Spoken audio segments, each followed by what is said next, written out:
Let's eat some Chipotle and talk about why I quit Chipotle. But first, up a linky. Bro, I don't know how people be like, you know, doing that before work and then going into work, especially at Chipotle. I did it a couple, actually, story time real quick. One time my coworkers were outside, like, you know, taking a little break. And when I went out there, because I think I was taking out the trash or something, they were like, here, take a hit. And I was like, okay, bet. But I took like a tiny one, because here's the thing about me. When it comes to flour, bitch, I have no type of tolerance at all. And low-key started peer pressuring the fuck out of me to, like, you know, do more. So eventually I did, and I took a little bit of too big of a hit. So basically, I greened the fuck out at work, and I had to go home. And my boss at the time was very upset with me, but I didn't really give a fuck. She didn't fucking do anything anyways. Honestly, there's 1,000,001 reasons as to why I fucking hated working at Chipotle. I had worked there for 6 years almost. Oh, my general manager fucking hated me because her best friend, who was another manager who was messing around with me and doing me dirty, she hated me because of that. So she basically was finding any reason not to fucking promote me. I was supposed to get promoted again to service manager, but she never did it. So eventually I quit. And that store was just so fucking toxic.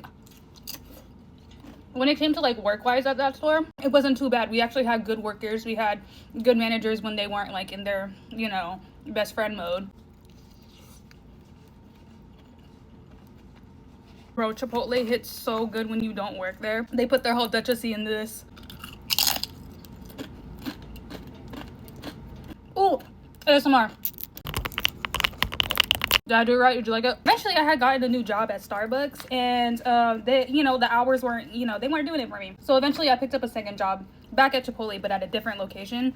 And, you know, at first, everything was all fine and dandy. I felt like with this one, I kind of had to carry the weight. Like, once I became apprentice, I kind of, like, did a little bit of, like, everything when it came to, like, the physical labor. And I just got so burnt out, especially because my first month there, our original apprentice, she had quit weeks before she was supposed to and just kind of left me dry, bitch. Like, and it was just so fucking hard because just like the employees, not all of them, but like a good amount of them was just trash, you know. For our fucking field leader was trash, dude. We literally used to constantly run out of AC, and 9 times out of 10 she was nowhere to be found. Like, it was just so fucking frustrating. And then when her higher up would come in, she would just make it seem like we're the problem and we did everything wrong because this Humpty Dumpty ass bitch never did her job and was never there to help us. All of her fucking stores were failing, so she was literally on the brink of losing her job. And I remember one night she came in while we were closing, and she basically told us like the next visit that we have with her higher up, like if we don't do well, like we're basically gonna get fired. Like, how's it my fault that you're gonna get fired because you're never here to help us? Like, how are we supposed to get better if you're not here?